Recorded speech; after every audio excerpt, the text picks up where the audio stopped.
बंधु माने कौन आपणक जीवन में सर्वदा धनजनित समस्या लगी रहुछि? गरीबी दारिद्र्यता कौन आपणकर पीछा छाड़ू नाही? ए सबु समस्या रे कौन सर्वदा आपण चिंतित रहुछंती? आपणकर व्यापार वाणिज्य रे मध्य आपणको बारंबार क्षतिर सामना करबाकू पड़ुछि एवं ऋण करजर भारे आपण भाराक्रांत होई जाइछंती। जेते चेष्टा कले भी आपण ऋण करज सुझी पारु नाहंती।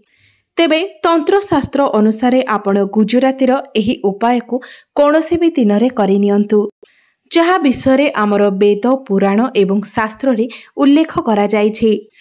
एही उपायटी को करबा द्वारा जीवनर सबु कष्टरू आपणको मिलिजिव मुक्ति।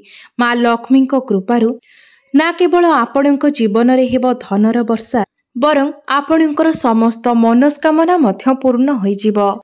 बंधु माने जदि आपणकर जीवन रे बहुत अधिक समस्या रे अछंती, आपणको जीवन रे धन आसीबा बंद होई जाइछि, आपणको जीवन रे समस्या एवं कष्ट आपणकर पीछा छाडू नाही, आपण ऋण एवं करजर माया जाल रे फसी जाइछंती, आपणकर भाग्य आपणकर साथ देउ नाही, तेबे बंधु माने आपण चुपचाप एही गुजरातीर उपाय करि नियंतु, जहा विषय आजिर एही वीडियो रे मु आपण माननकु कहिबाकू जाउछि। तेबे बंधु माने एमिति रे आमे गुजरातीर प्रयोग आमर रोषेई घरे खाद्य प्रस्तुति रे करिथाउ। मात्र तंत्रशास्त्र अनुसारे जदि आपण गुजरातीर प्रयोग सठिक भाबरे करिवे, तेबे आपणको साक्षात माँ लक्ष्मीकर आशीर्वाद प्राप्ति हेबो। तेबे आसंतु जानिबा आपण गुजरातीर प्रयोग करी किपरि निजर दारिद्र्यता को सबुदिन दूर करि देई पारिबे, किपरि आपण धनवान बनि पारिबे। तेबे बंधु माने एहा पूर्वरु आपण माने भिडियोटी को लाइक करी चैनल टी को सब्सक्राइब करि दियंतु एवं कमेंट बॉक्स रे भक्ति एवं श्रद्धार सहित जय माँ लक्ष्मी निश्चय लिखंतु। बंधु माने गुजराती को शुक्र ग्रहंकर कारक बोली माना जाई थाए एवं शुक्र ग्रहंकर नियंत्रण माँ लक्ष्मी को हाथ रे रही थाए एवं ज्योतिष शास्त्र रे यह उल्लेख मध्य रही जे जेउ व्यक्ति को शुक्र ग्रह साथ दे थाए, अर्थात जेउ व्यक्तिंकर कुंडली रे शुक्र ग्रह मजबूत स्थिति रे थांती, सेही व्यक्ति को ऊपर साक्षात माँ लक्ष्मीकर आशीर्वाद रही थाए एवं माँ लक्ष्मी को कृपारू ना केवल सेही व्यक्ति को गरीबी एवं दारिद्र्यतार मुक्ति मिली थाए, बरं सेही व्यक्ति को कोटिपति हेबारु मध्य केही अटकाई पारि नथांती। तेबे तंत्रशास्त्र अनुजाई जदि आपण एही गुजरातीर उपाय को सठिक भाबरे करि नियंती, तेबे आपणको जीवन रे केबे भी धनर अभाव रहिबो नाही। माना जाई थाए जे एही गुजरातीर प्रयोग जणे व्यक्तिंकर जीवन को बदलाई देई पारे। तेबे आसंतु जानिबा गुजरातीर चमत्कारी उपाय विषय रे। तेबे प्रथम उपायटी हेउछि शुक्र ग्रह को आपणकर कुंडली रे मजबूत बनाइबार उपाय। तेबे मु आपणको आरंभरू ही कहि सारिछि जे जेउ व्यक्तिंकर कुंडली रे शुक्र ग्रह मजबूत थांती, सेही व्यक्ति को साक्षात माँ लक्ष्मीकर आशीर्वाद प्राप्त होई थाए एवं थरे जदि आपणको माँ लक्ष्मीकर विशेष कृपा प्राप्त होई जाए, तेबे आपणको कोटिपति बनिबारे केही भी अटकाई पारिबे नाही। आपणको जीवन रे आपण केबे भी धनर अभाव अनुभव करिवे नाही। तेबे आपण मध्य जदि चाहंती जे आपणकर कुंडली रे शुक्र ग्रह सर्वदा मजबूत होई रुहंतु, तेबे आपणको 5टी शुक्रवार एही उपायटी को पालन करिबार अछि। आपण 5टी शुक्रवार एही उपायटी पालन करिबा परे आपण निजे ही परिवर्तन को लक्ष्य करि पारिबे। शुक्रवार दिनटी माँ लक्ष्मीकर दिन होई थाए एवं एही दिन जदि आपण माँ लक्ष्मी को उद्देश्य रे कोनोसी भी पूजा पाठ करिथांती किंबा कोनोसी भी उपायर पालन करिथांती, तेबे निश्चित भाबरे आपणको माँ लक्ष्मीकर आशीर्वाद प्राप्त होई थाए। तेबे बंधु माने सेथिपाई आपणको सदाबहार फूलर आवश्यकता रहिछि एवं सदाबहार फूलटी एक एमिति फूल जेउथिरे माँ लक्ष्मीकर 8टी स्वरूपर वास होई थाए। तेबे आपण शुक्रवार दिन सकाळु उठी निजर स्नान कार्य समापन करी गोटिए तंबार लोटा नहीं जांतु, सेथिरे आपण गंगा जल भरी दियंतु एवं सेथिरे आपण गोटिए गुजराती पकाई दियंतु एवं सेही जल को नहीं आपण सदाबहार गछ मूल रे ढाली दियंतु। एही उपायटी को आपण 5टी शुक्रवार पर्यंत करि नियंतु। देखिबे 5टी शुक्रवार पर आपण निज जीवन रे परिवर्तन निश्चित भाबरे लक्ष्य करि पारिबे। आपणको जीवन रे आउ धनर समस्या रहिबो नाही। ମା ଲକ୍ଷ୍ମୀଙ୍କର ଆଶୀର୍ବାଦ ନିଶ୍ଚିତ ରୂପରେ ଆପଣଙ୍କୁ ପ୍ରାପ୍ତି ହେବ। ଦ୍ୱିତୀୟ ଉପାୟଟି ହେଉଛି ଅଧିକ ଖର୍ଚ୍ଚରୁ ମୁକ୍ତି ପାଇବାର ଉପାୟ। ଅର୍ଥାତ୍ ଆପଣ ଯେତେ ରୋଜଗାର କଲେ ବି ଯଦି ଆପଣଙ୍କର ଖର୍ଚ୍ଚ ହୋଇଯାଉଛି, ଖର୍ଚ୍ଚ ଉପରେ ଆପଣଙ୍କର ନିୟନ୍ତ୍ରଣ ରହୁନାହିଁ, ଆପଣ ଧନ ସଞ୍ଚୟ କରିବାକୁ ଅସମର୍ଥ ହେଉଛନ୍ତି, ତେବେ ଏହିସବୁ ସମସ୍ୟାରୁ ଏହି ଉପାୟଟି ଆପଣଙ୍କୁ ନିଶ୍ଚିତ ଭାବରେ ମୁକ୍ତି ଦେଇପାରିବ। ଅର୍ଥାତ୍ ଆପଣଙ୍କୁ ଅଯଥା ଖର୍ଚ୍ଚରୁ ବଞ୍ଚାଇ ପାରିବ।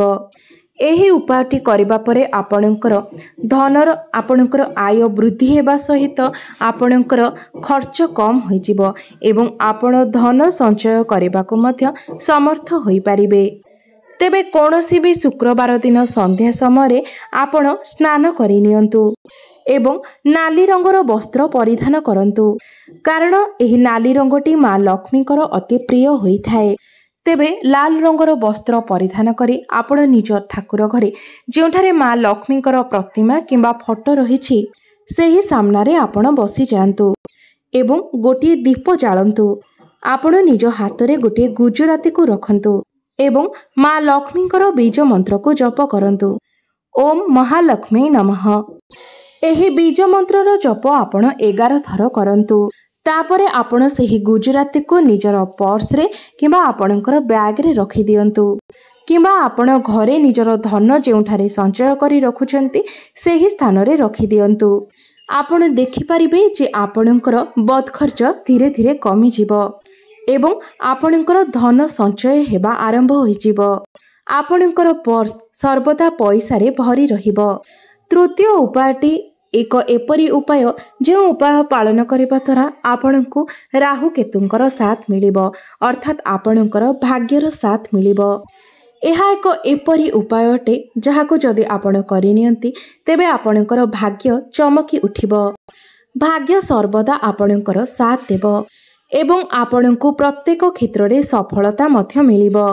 ତେବେ ଏହି ଉପାୟଟିକୁ ଆପଣଙ୍କୁ ଲଗାତାର 5ଟି ଗୁରୁବାର ପର୍ଯ୍ୟନ୍ତ କରିବାର ଅଛି। ଗୁରୁବାର ଦିନଟି ଭଗବାନ ବିଷ୍ଣୁଙ୍କୁ ସମର୍ପିତ ଅଟେ ଏବଂ ଭଗବାନ ବିଷ୍ଣୁ ମା ଲକ୍ଷ୍ମୀଙ୍କର ସ୍ୱାମୀ ଅଟନ୍ତି। ଅର୍ଥାତ୍ ଭଗବାନ ବିଷ୍ଣୁଙ୍କୁ ପ୍ରସନ୍ନ କରିବା ଦ୍ୱାରା ଆପଣଙ୍କୁ ସେମିତିରେ ବି ମା ଲକ୍ଷ୍ମୀଙ୍କର ଆଶୀର୍ବାଦ ପ୍ରାପ୍ତ ହୋଇଯିବ। ତେବେ ଗୁରୁବାର ଦିନ ସକାଳୁ ଉଠି ନିଜର ସ୍ନାନ କାର୍ଯ୍ୟ ସାରି ଆପଣ ଗୋଟିଏ ଧଳା ରଙ୍ଗର କପଡ଼ା ନିଅନ୍ତୁ। ସେହି ଧଳା କପଡ଼ା ଉପରେ ଆପଣ ଗୋଟିଏ ମୁଠା ଚାଉଳ ରଖିଦିଅନ୍ତୁ ଏବଂ ତା ଉପରେ ଗୋଟିଏ ଗୁଜରାତି ରଖନ୍ତୁ। ତାପରେ ଆପଣ ଏହାକୁ ଏକ ପୁଟୁଳି ବନାଇ ଦିଅନ୍ତୁ।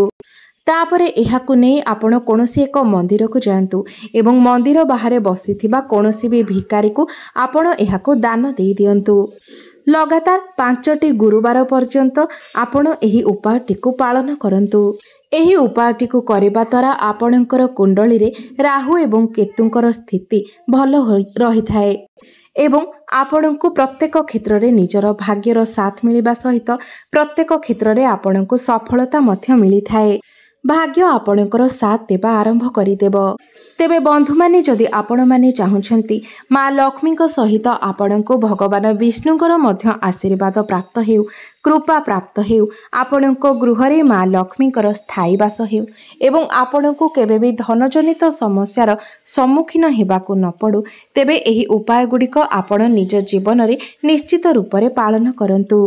ତେବେ ବନ୍ଧୁମାନେ, ସେଥିପାଇଁ ଆପଣ ଶୁକ୍ରବାର ଦିନ ଗୋଟିଏ ଉପାୟ ନିଶ୍ଚୟ ପାଳନ କରନ୍ତୁ ଏବଂ ପ୍ରତ୍ୟେକ ଶୁକ୍ରବାର ଦିନ ଆପଣ ଏହାକୁ ପାଳନ କରନ୍ତୁ। ତେବେ ଶୁକ୍ରବାର ଦିନ ସକାଳରୁ ସନ୍ଧ୍ୟା ଯେକୌଣସି ସମୟରେ ଆପଣ 12ଟି ରୁଟି ବନାଇ ଦିଅନ୍ତୁ ଏବଂ ପ୍ରତ୍ୟେକ ରୁଟି ଉପରେ ଗୋଟିଏ ଲେଖାଏଁ ଗୁଜରାତି ରଖିଦିଅନ୍ତୁ। ସେହି ରୁଟିକୁ ଆପଣ ଗାଈକୁ ଖାଇବାକୁ ଦିଅନ୍ତୁ, କାରଣ ଗୋମାତାଙ୍କ ଶରୀରରେ 33 କୋଟି ଦେବାଦେବୀଙ୍କର ବାସ ହୋଇଥାଏ। ଗାଈର ସିଂହ ମଧ୍ୟରେ ଭଗବାନ ଶିବଙ୍କର ବାସ ହୋଇଥାଏ। ତ ଯଦି ଆପଣ ପ୍ରତ୍ୟେକ ଶୁକ୍ରବାର ଦିନ ଏହାକୁ ଏକ ନିୟମ ବନାଇ ଏହି ଉପାୟଟିକୁ ପାଳନ କରନ୍ତି, ଅର୍ଥାତ୍ ପ୍ରତ୍ୟେକ ଶୁକ୍ରବାର ଦିନ ଆପଣ 12ଟି ରୁଟି ବନାଇ ପ୍ରତ୍ୟେକ ରୁଟିରେ ଗୋଟିଏ ଲେଖାଏଁ ଗୁଜରାତି ରଖି ଆପଣ ଗୋମାତାଙ୍କୁ ଖାଇବାକୁ ଦିଅନ୍ତି, ତେବେ ଆପଣଙ୍କ ଜୀବନରେ ଉନ୍ନତି ହେବା ଆରମ୍ଭ ହୋଇଯିବ ଏବଂ ଆପଣଙ୍କ ଜୀବନରେ ଚାଲିଥିବା ଅନେକ ଗୁଡ଼ିଏ ସମସ୍ୟାର ଅନ୍ତ ହୋଇଯିବ। ବନ୍ଧୁମାନେ, ଆପଣମାନେ ଜାଣନ୍ତି ଭଗବାନ ଶ୍ରୀକୃଷ୍ଣ ମଧ୍ୟ ଗୋମାତାଙ୍କର ସେବକ ଥିଲେ। ତେଣୁ ଗୋମାତାଙ୍କର ସେବା କରିବା ଦ୍ୱାରା ମଧ୍ୟ ଆପଣଙ୍କୁ ଅନେକ ପୁଣ୍ୟର ପ୍ରାପ୍ତି ହେବ। ତ ବନ୍ଧୁମାନେ, ଆପଣମାନଙ୍କୁ ଯଦି ମୋର ଏହି ଭିଡ଼ିଓଟି ଭଲ ଲାଗିଥାଏ ତେବେ ଭିଡ଼ିଓଟିକୁ ଲାଇକ୍ କରି ଚ୍ୟାନେଲଟିକୁ ସବସ୍କ୍ରାଇବ୍ କରିଦେବେ ଏବଂ କମେଣ୍ଟ ବକ୍ସରେ ଜୟ ମା ଲକ୍ଷ୍ମୀ, ଜୟ ଶ୍ରୀ ବିଷ୍ଣୁ ନିଶ୍ଚୟ ଲେଖିବେ।